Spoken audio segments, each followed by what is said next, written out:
She's also director of the National Music Therapy Research Unit. Dr. McFerran is a registered music therapist who completed her PhD at the University of Melbourne in 2001 on the topic of music therapy with bereaved adolescents. Her research career has been dedicated to examining the therapeutic uses of music with young people across a range of settings, including paediatric hospitals, special and mainstream schools, as well as community programs. This has often involved clinical work and research with young people as they struggle to cope with grief, loss, intellectual learning, physical disabilities, mental health problems, substance abuse, and I guess many other things. I found looking at Katrina's publications interesting, but there were too many of them to bring your attention. But her research projects, I think, tell a bit of a story, and I'll just give you a few for a flavour. Topics such as tipping the scales, which related to fostering a healthy adolescence through music. Everyone deserves music, relating to making a sustained contribution to the well-being of young Australians. Let Me Sing With You. Another one is the child in a relationship through music. Then supporting families to support children with life-threatening illness. And exploring the benefits of community music. So that sort of gives you a bit of background, I guess, of Katrina's interests and passion. And so I guess we'll see some of that coming through when she talks to us today. So it's with pleasure. Would you please welcome Katrina to the rostrum?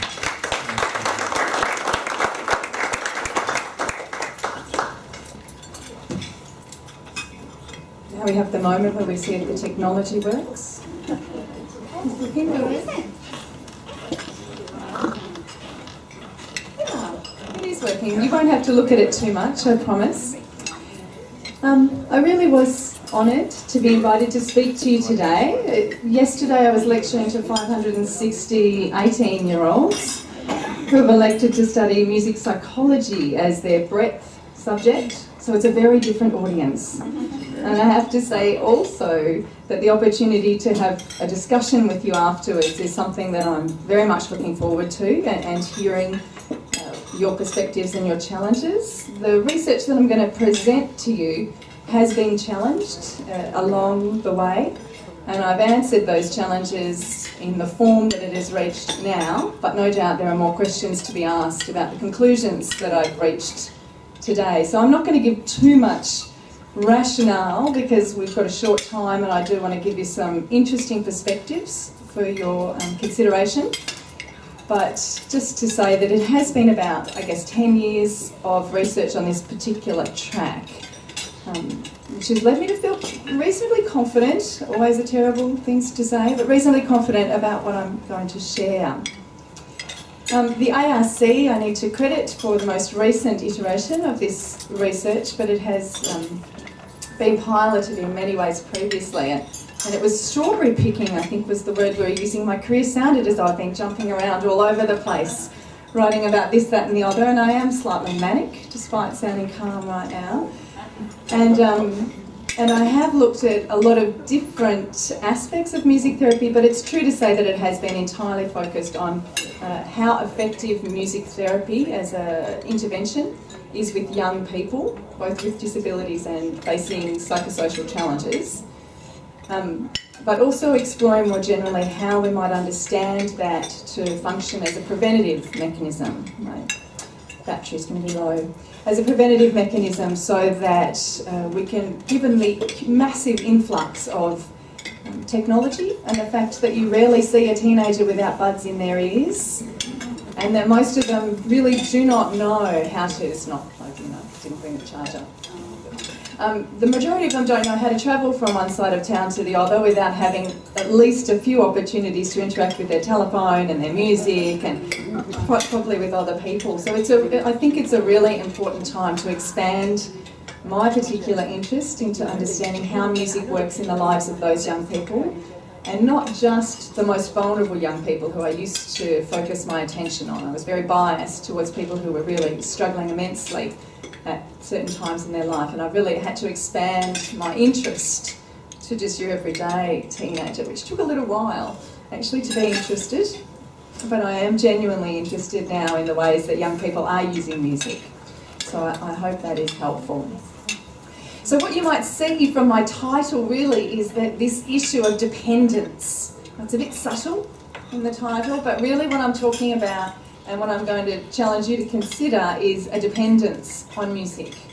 Because young people are passionate about their music in their lives. It's a part of the transition into adulthood. People have time as young people to engage with music. They have the emotional excitement to relate to those aspects of the music. They use it for identifying with their peers and forming friendships and connections with other people. So it really is a very critical piece in what's happening in their lives. And when you read their studies about how many hours they're spending engaging with music, it's tricky to work out how they're sleeping and going to school at the same time. They're multitasking now, of course, so they're playing the PlayStation and they're listening to music and they're Facebooking on the side. So it's not just sitting in their bedrooms as people were 20 years ago with their headphones on and just listening to music, and I don't know what else people were doing back then, because now they're doing probably what we're all doing, which is quite a few things at once via the computer and other mediums. But so if I could just make the case for music being particularly important to young people, and to just show my biases, that's who I'm really interested in, but these findings do have relevance, I think, for adults as well, but that hasn't been my focus to date. So the first premise that I want to share with you is that music is not an object alone. Music is certainly something which you can receive through the auditory cortex and process through the brain, that's true. And a musical score is an object, and an instrument is indeed an object. But many people make a lot of assumptions about what music is, as though it were a variable which impacts people in a quite straightforward and linear way. And I would suggest, and this is contentious, but my premise is that music is actually something that reflects our own capacity in the world. And specifically, I'm focusing today on our capacity to relate. So rather than being an object outside the self, I'm talking about music as something which has affordances, potentials, possibilities inherent in it, but which actually requires us to appropriate it. So music is a sound. It is vibrations moving through space, and it does go through the brain, that's true to say. But the impact that music has is absolutely determined by the person engaging with it. So as we heard from Kerry at the beginning, many people assume, let's just say, to take the most popular example, that metal music is bad for people. That listening to extremely loud music which sounds extraordinarily aggressive and sometimes talks about killing your mother is somehow harmful to young people. Yeah, you don't really want to listen to the music that's going on. It should be alright, I think I'll make it through. You don't really want to listen to the music that's going on in the background of those PlayStation games either, because there's some pretty violent messages there too. And I'm not saying that that's not important and that we don't need to think about what we're saying in society by accepting and tolerating violence in that kind of material, but that is not my focus. My focus has shown, in fact, that many people use metal music, just to take it as an example, to support them exercising, to help them get in a pleasant mood, to relate to other people and form very strong friendship groups, which actually give them strength and maturity and the capacity to be in all ways relating to people as a mature adult. So I want to begin with this premise that it is not music, this thing outside of you, which is doing something to you, which therefore makes you do something such as kill your mother, like the lyrics suggest you should. And there's lots of complex arguments about that, but my main point is that it's not that music does that. No studies have shown a causative relationship between somebody listening to music and then doing something. What we have seen is plenty of studies where people who have a preference for a certain type of music also may struggle with depression. Or people who have a preference for country music, for example, to move away from metal for a moment, actually have a higher inclination to suicide. Yeah, see, you might like country music, so suddenly it seems unbelievable. I know. It's true. As a fan of pop music, people often think that I'm somewhat simplistic, and I am outraged at that suggestion. However, classical music, you're meant to be intelligent, of course, absolutely. But people often say boring as well, just out of interest. So there's, as soon as it gets real, for example, let's just think about Elvis Presley and his gyrating hips and how outraged parents were by Elvis Presley and how they thought that he would send some of you all off to do sinful things. Yes? And maybe you appropriated that. Here's my argument. Maybe you did do some sinful things. Maybe you were listening to Elvis Presley whilst doing it. But you were using that music to support a decision that you made independently. That you weren't dependent. Elvis Presley did not make you do those things, nor did listening to it, nor did the bass line, nor did the drums, nor did the volume. Nor did his shaken hips do anything other than suggest something to you. And then you took that suggestion and you did something with it. So that's my premise. And it's much easier to understand that when you think about something which is your music. It's much easier to force metal music or even country music, if you're not a fan, off, or classical music, off as the demon. But it really does come down to something that you do. Nonetheless, the correlations do exist. If you suffer from depression and you're a young person, you are indeed more likely to relate to music which says something about pain and angst and unhappiness. You know, they're not divorced from one another. They do go together very well, but they don't cause one another. They simply are a correlation, and many meta-analyses have shown this. Woohoo! Fancy, hey? Oh yes, you can't see that at all from here. I thought that might be the case. It's more the fanciness. So when I did my most recent study, I've investigated this in a number of ways, so I'll trust that you'll give me that credit, and I'll just talk about the results from the most recent study. So my most recent study asked a number of young Victorians to report on their experience of using music and how that influenced their daily lives. It was only 42, it was a qualitative research project, so I was really interested in the depth of their perceptions rather than making generalisations about how that represented everybody. But I started off talking to healthy young people, asking their opinions. Oh, music is my best friend. If you took away my music, I would die. Music is everything to me. Music is like a pill that I take every morning to wake me up. It's a vitamin for me. Very positive. And you know, I've taught now thousands of people travelling through this university. And for a while there, I used to analyse their discussion contributions on the internet. And you know, invariably, this is the major point that young people want to make. But what I did in this particular study was I then asked them another question, which was, can you ever remember a time where you felt worse after listening or playing music? Oh, no, not really. Really? Okay, just let's think back. Was there ever a time? And if you dig, you can find those times happening. Because my next point is that there is a terrible bias that exists. People either see music as demon or they see it as saint. And again, I'll remind you that my premise is that it is neither, it is you who is demon or saint. So the literature and the research literature has also found, amazingly, that this is the case. That music is either terribly good for you if you ask people to self-report, or you can find terribly bad correlations if you ask them to fill out surveys. Experimentally, the picture is much less clear because the variables are far too complex. But if you ask them, they say positive things, but in amongst all of those categories which I've created, there is a couple which are concerning. There is a couple which are about actually feeling sadder after listening to music. And the reason I was drawn into this was some initial results that showed that sad people have a greater tendency to listen to sad music, no miracle there. and that people struggling with depression out of those sad people are more likely to feel much worse afterwards. So there was the suggestion there that it's neither good nor bad, but indeed it can be positive or negative. This is what it looks like in the literature. These are types of research studies.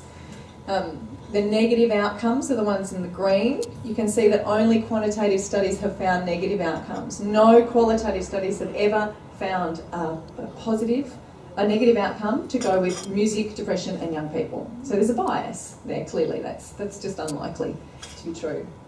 But on the same hand, the quantitative studies that have found the correlations don't tell the whole picture either. So my contention is that despite the fact that I've talked to you about Elvis and his gyrating pelvis, and despite the fact that I'm telling you it's not that music is evil, indeed music is not always a good friend. And in the corner over there it says music is a good slave, but it is not a good master. Some people say that about your mind as well, which is interesting to consider. So the kinds of quotes that when I dug in with these young people, sorry about the font if it's too much, music helps me dwell on things. With my friends, sometimes we get into arguments about what we listen to. I listen to a song and I just cry and it helps and it releases a lot of things because I bottle a lot of things up. That's more positive. That was the kind of assumption that people had. I know that the choice of music on my iPod is going to make me sad, so if I actually want to be happy, I don't listen to music. So people were starting to really look into it, but there was a lack of consciousness, I think, on the part of society, certainly on the part of these young people that I interviewed. A lack of consciousness about their roles and their responsibilities, and the fact that listening to music and making music afford different possibilities. So when people listen to music, it's an essentially receptive act. But if you listen very deeply, you can have a very alive, engaged, what Csikszentmihalyi would call a flow experience, even just listening to music. So I'm not trying to dichotomise this too much. But when you listen to music, it can be social, or it can be alone. When you make music, neurologically, it is slightly different in terms of what's triggered, and the endorphins that are released are supposedly higher in active music making rather than receptive music listening. But frankly, those studies are still emerging and they could change their minds about that next week. I think there's still a lot to be learned. But people don't know that music listening isn't the only thing to do, that singing in a choir has been shown to have extraordinarily positive effects on health and as a preventative mechanism, that playing in a garage band, even if you're playing metal music, which probably your sons and grandsons would be doing if they were playing in a garage band, can be extraordinarily good for you. And that all of these things take quite a bit of reflexivity. So what I'm promoting is that conscious and intentional ways of engaging with music are important. And I'm saying that my study is showing, and there are other studies coming out but they're not there yet, that vulnerable people are particularly at risk of using music in negative ways. Because if you have depression, for example, I don't know if you do struggle with depression or you know people who do, that one of the key features is this ruminating. Thinking around and around and around an idea with no productive outcome. We all think around and around and around, obviously, and sometimes in depressed moments we do it a bit. But people with depression struggle to get out of that. That's really the state of play. So if you attach a piece of music to that, which is associated, let's say, with a traumatic experience that you've had in your life, in the simplest of worlds, be that a breakup with an important partner, but of course it can be much more complex, the problems that people struggle with. And you listen to that piece of music over and over again, and your own tendency is to ruminate and not progress, not to get release and then feel better, but rather just to stay in this constant state of staying, then music can indeed intensify that. It can actually make it worse. Because music is not innocent, it affords possibilities. And it is about how you take those on and what you do with those. That's my premise. So people who have mental health problems are at risk because they not only relate to it more, but they also use it poorly. Not all of them, of course. I'm really not trying to make generalisations, although I sometimes accidentally do. But many young people will do that. It's natural, actually. And especially if you are unconscious about what music can do, and so you don't question yourself. Many of the young people I've spoken to, sometimes in in-depth case studies of individuals, talk about how they know that the music they're listening to is making them feel worse, but they kind of believe that if they do it enough, they'll feel better. So they have this faith. And you know, for healthy people, it's true. That's the problem. For healthy people, you get your catharsis. Eventually you don't need to cry anymore, and eventually you do kind of move on, and music has really served a purpose for you. So they're basing this assumption on something that's very real for most of us. But for them, that's not the case. So it's really a tricky situation, and I do think that we need to be very gentle in it. So I just want to reserve the last piece of what I have to say to re-emphasise and to go back to the gyrating pelvis. So young people love their music. You know, I am not in any way suggesting that you get out there and start restricting people's access to music. Not at all, and I'm taking you as a mature audience who won't be misunderstanding my ideas in the way that the Herald Sun did once, which resulted in quite a tirade online, 220 emails, which I responded to individually and immediately because my results had been misrepresented. And people were triggered back to the days of Tipper Gore when she put the stickers on the albums. And so all of these metal fans from around the world, as you can do these days, blasted my inbox. Many of them were extraordinarily nice once I had written back and apologised for the misrepresentation of my ideas, got to share my research article with them, which at that stage was not published, and then we entered into some discussions, and then I went on to do another very interesting study of adults reflecting on their use of metal music during adolescence when they were struggling with depression, which is yet to be released as well. So it served a fantastic purpose. I learnt a lot from those dialogues, but at the time I did cry a little bit. There were some very mean people writing into my inbox. And I wrote some blogs too, which represented myself much more clearly. But the point is that young people do feel like everybody is going to judge them about their music use. And particularly if you like hip hop or metal music, there's an assumption that there's something wrong with you. And so you need to be careful if you go into these discussions with your children, grandchildren, people that you work with. I'm not saying that music should be taken away from people with mental illness. I have investigated people with mental illness in institutions who aren't allowed to have their phones because they're not allowed to take pictures and communicate with people, but that's where their music is now. So it's almost, they feel like their arms are being cut off. And in fact, if you have access to somebody like a music therapist or a well-informed psychologist or any support person in that setting who can help you think about the ways that you are using your music, then music can be a tremendous resource in the life of most vulnerable people. I also don't recommend that you say anything mean about people's music because they're not going to listen to you at all after you say that. Really? You know, I'm a therapist and I go into very, very careful conversations with people. I have learned to love metal music myself. It's a fantastic genre. It's like classical music. You just have to be able to listen to what's really going on. And there are millions of subgenres, and you know, you've got to be very careful not to make generalisations and think that it's all about AC/DC or metal and Metallica, which kind of is, but please be careful not to criticise young people's music. What I'm suggesting is that you ask questions. I have designed a tool which you probably won't take out on a clipboard, but nonetheless I just wanted to show you we've developed a measure based on these interviews about the kinds of questions we want to ask young people in order to determine whether their relationship with music is healthy or not. So this is a survey we're yet to roll out, but it's received considerable clinical interest from music therapists and our allied health colleagues. But it's just asking them about what music does. When I'm feeling tense or tired in my body, does music help you to relax? When you're feeling, sorry. When you listen to music, do you sometimes get stuck in bad memories? And you know, everybody does that sometimes. So don't leap to conclusions. And for some people, it will be really helpful. But it is a question of dialogue. If you know somebody who's struggling and they are using music in a repetitive way and you feel like they're isolated and sad and they come out of the bedroom even worse than they went in, then that's a good reason to kind of go, what were you listening to? Not, were you listening to that bad music again? What were you listening to? What do you like about it? How did you feel after you listened to it? You reckon you felt better? Gosh, it looked like you came out worse to me. Oh, okay, you know, and then maybe next time you can have another gentle conversation. But be careful, it's very sensitive territory talking to people about their music, but we need to raise consciousness that it's not the music that's doing something to them, that they can't rely on it to make them feel better, and nor is it going to turn them into demons. But it is important that they think about it, really important. So my conclusion is that there's not good and bad music, but there are healthy and unhealthy people who have more or less consciousness about their relationship with music.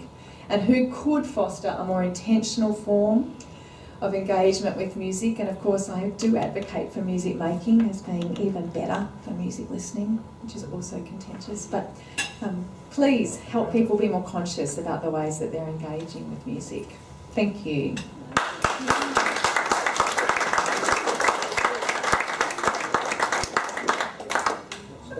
There's some very interesting concepts there, which I guess I'm part of the club, but very new to me.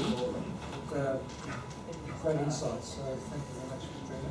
Katrina actually foreshadowed at the start, we'll welcome questions. So, yes, Mike? This is a bit off your topic, and I didn't realise there would be so much concentration on the youth angle. But I think choir music is wonderful to acquire healthily, mentally and physically. But as we get older, we lose the tone and the control. There was, a couple of years ago, a mention of a breathing technique which helped you gain at least some stability and control. Do you know what I'm talking about? I don't know the exact study, but what I do know is that it's a fitness issue, and that, like dementia, there's no reason that you should necessarily lose control, but you may certainly have to work harder. And that, you know, I've worked with people with emphysema and other lung disorders, and we have been able to use music to improve breathing and rate of breathing, get more control. So that was based on research which was fundamental, such as what you're referring to. So it's definitely possible, but it would take, any technique would take practice. Yes, I think it was a year or more. So Yeah. you finally regained at least some of your... I imagine it would be at least 10 or 15 minutes a day for a year or more. Yeah, that would be kind of standard. No, it's not at all. We're meant to be meditating that much every day too. It's just fitting it all in, right? Yeah, no, and the benefits of choir singing are well documented. But like orchestras, choirs can also get complex and political depending on which one you're in. So let's not just turn things into black and white here. Horrible tenors. Yeah. I didn't say yeah. Yeah, there's a lot of room. Hmm. Yes, same table. Oh, sorry. Yes. Right. Thank you very much for a really interesting talk. That was fascinating. I'm sorry I can't quote you exactly who did this paper. They're investigating adults who were not feeling happy, but not suicidal or seriously depressed. And it was found that on listening to very calm, quiet, swoon music, the levels of prolactin were raised. That's from the pituitary gland, which is the nurturing hormone. Buckets, yes, and it's produced in buckets in sort of new parents, or if you look after anything or anybody.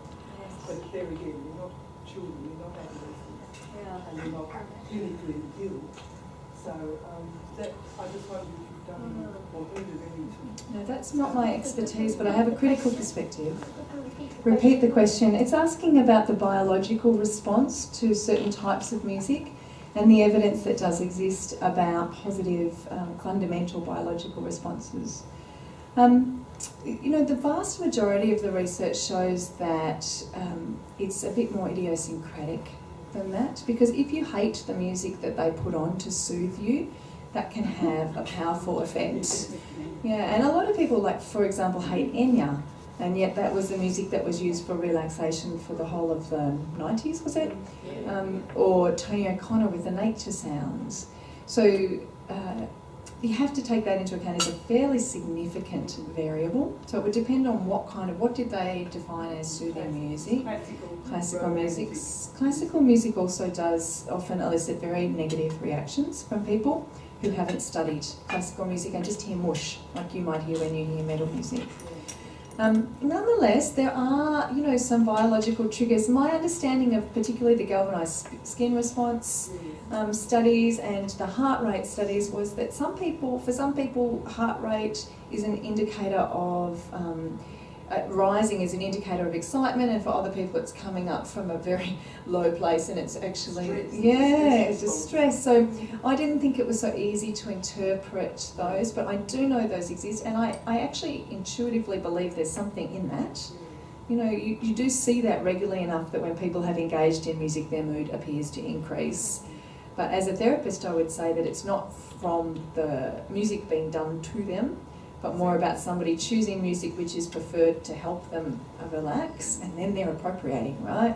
So I'm just not quite sure what the mechanism is there, but I don't doubt those studies. I'm not sure that the conclusions they're reaching are quite warranted. Yeah. But yeah, there's something there, yeah. Kerry? Mine's a very stupid question, but I have, as I said before, two teenage, or one just after teenage. And they have gone through various phases of music, such as you've described, mental or whatever, and now going back to my generation of music. But the one constant throughout all of that time is that I move to music, or if I sing, they will, shut up mum, and that is constant throughout everything. Now I'm sure you've all been. Have you all had that? My kids do that too, yes, that's common. Yeah. The sensitivity is quite interesting in terms of the reverse effect of music on the parent. I think I've been quite lenient to let them have all these different music. Yeah. As soon as I go near anything, Well, my psychoanalytic interpretation of that, to adopt a psychological lens here, would be that it's very intimate. Music's very intimate. And so maybe that's just a bit close for children. But yeah, it's very normal too. It's interesting, isn't it? Could I pick up on the physiological link with the previous question? I've met a number of doctors who deal with fractures. And I've heard the story again and again, so I wondered what your input would be. They swear that a cat's purr furthers the healing because the rhythm or whatever it is sets off some kind of similar rhythm in the healing process. Have you ever come across that? No. The only thing I've heard is that tigers also purr. That's the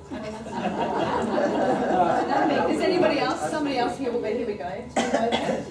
This research among teenagers refers to the present period of history. Well, the kind of popular music keeps changing throughout history, so I was wondering whether these findings would only apply now, or would they be applied in depth? Okay.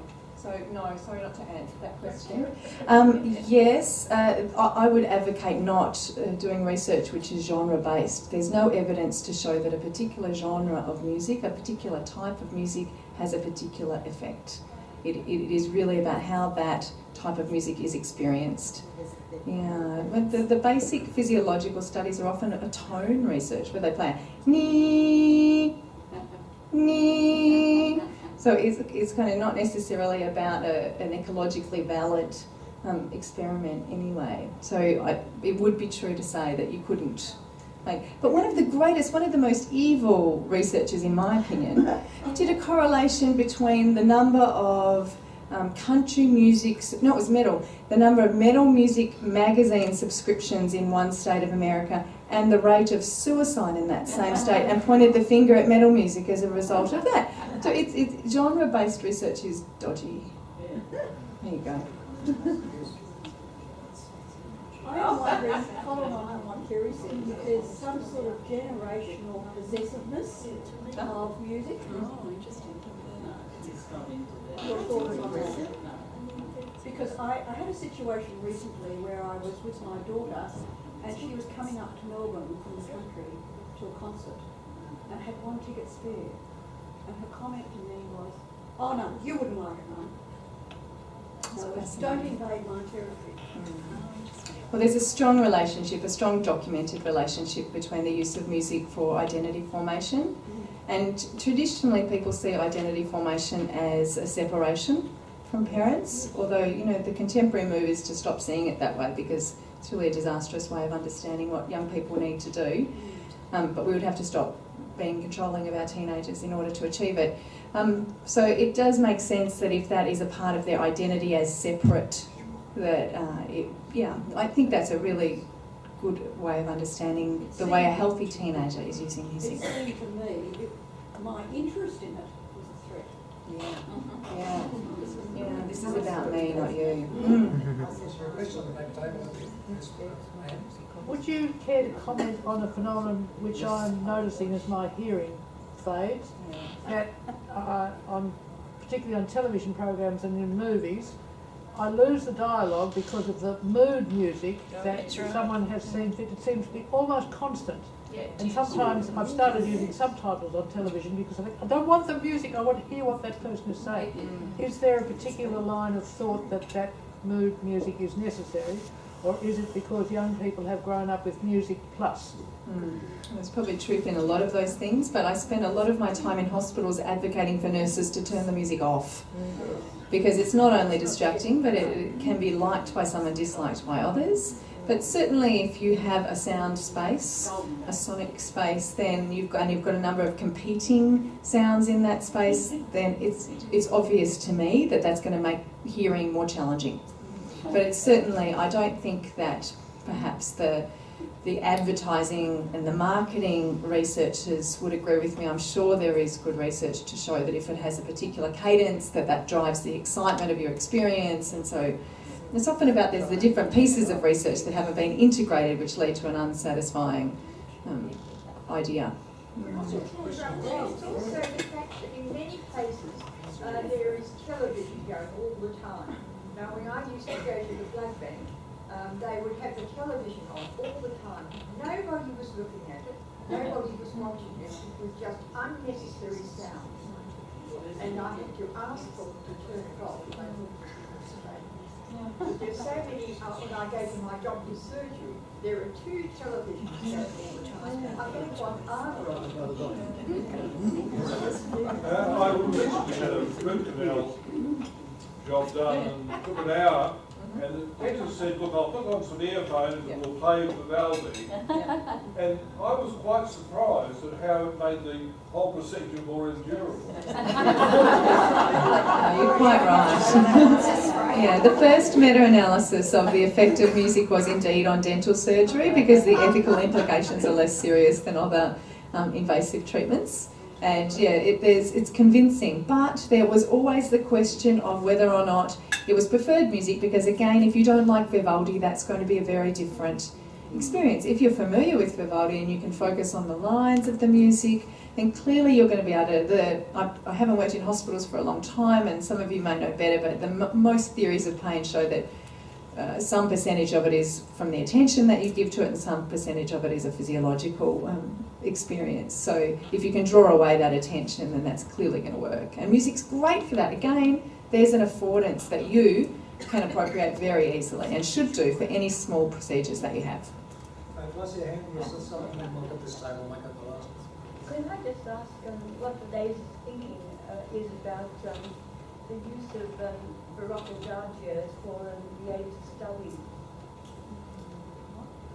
So the Mozart effect was very popular in that way as well, yeah, so that it enhances cognitive learning. Yeah, those studies, the Mozart effect studies were dodgy, but there's been some studies which have proven that to be true and some which have not proven it to be true, so it hasn't been held consistently. But many people would advocate for the use of music to support learning, and certainly music as a mnemonic aid where it helps you to remember information can be useful. People have also pointed to the substance use studies, so that if you use substances while you're studying, that can be very beneficial so long as you're using substances while you do the exam. And music can work in the same way because you need that kind of support, whereas if you go into an exam room and it's dead quiet and you're used to sitting there with music. But the cognitive benefits are still very complex about whether it promotes learning and makes more intelligent young beings. Again, I would defy any particular genre of music as being proven as being successful at that, but there is a huge correlation between highly intelligent families and a familiarity with classical repertoire, because you're looking at a very privileged, well-educated audience then. Last question, Phil. Oh, look, it's just a very, very simple question. You started off your presentation with what I thought was a real generalisation, and that being that all young people are absolutely besotted by music. And yes, just about everybody walking down the street seems to have these bad things in their ears, but are there any figures to suggest that not all young people are besotted by music? Surely they're not all so inclined. No, and I talk to the ones that are. And I know that from real life experience, because when I've worked as a music therapist with people, often people say, no, the last thing I want right now as I'm receiving palliative care is for you to come in and bring music into my life. That's far too emotional, I'm not interested. I think what you'll find currently is even your extreme, what used to be thought of as left brain personalities, are still listening to rock music while they play their games on the computer. So I think it's actually infiltrated nearly everything. And the television example is another one. Noise has become a part of what we are. But you're quite right, massive generalisation. Yep. Thank you. Look, I think we have to call it quits. We're running out of time. Sorry. I'd like to call upon the Vice Chairman of the Council, Phil Cotton, to thank Katrina.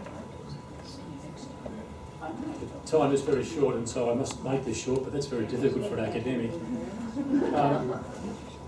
Look, the judge of any presentation can often be the intensity of the questioning that comes at the end, and I think we could probably still be here at 3 o'clock, such has been the interest in Katrina's talk. The talk itself, or the presentation, was supremely simple and uncomplicated, which is a real yeah, well, okay, it's meant to be a compliment, but simplicity in getting the message over, even I understood just with everything she said, and it was coming from a discipline which I'm completely unfamiliar with. But I suspect that underpinning what she was talking about is an extraordinarily complex and complicated story. And it's also a great example of one of those things we see in the paper every now and again where we bash, or people bash, research. Here's an example of research being done in a university environment which has serious applications in the real world. I think what Katrina has done for us is given us some clue as to how music can be used for good, and the research is showing that out. It's sensational in that respect. So she talked not only about music, she talked about therapy, but she talked about research, and universities are very interested in research. My only criticism, or my only negative, of course, is that if I'm going to the dentist, I'd like to be listening to the Beach Boys, and she wasn't talking about the Beach Boys. Didn't mention the Beach Boys at all during the talk, but maybe I'm just being absolutely bad. Oh, only just. But I think most of us know the Beach Boys. But really, it has been a sensational discussion. It could go on, and maybe it will go on and on. But would you all just join with me in thanking Katrina for coming here this afternoon?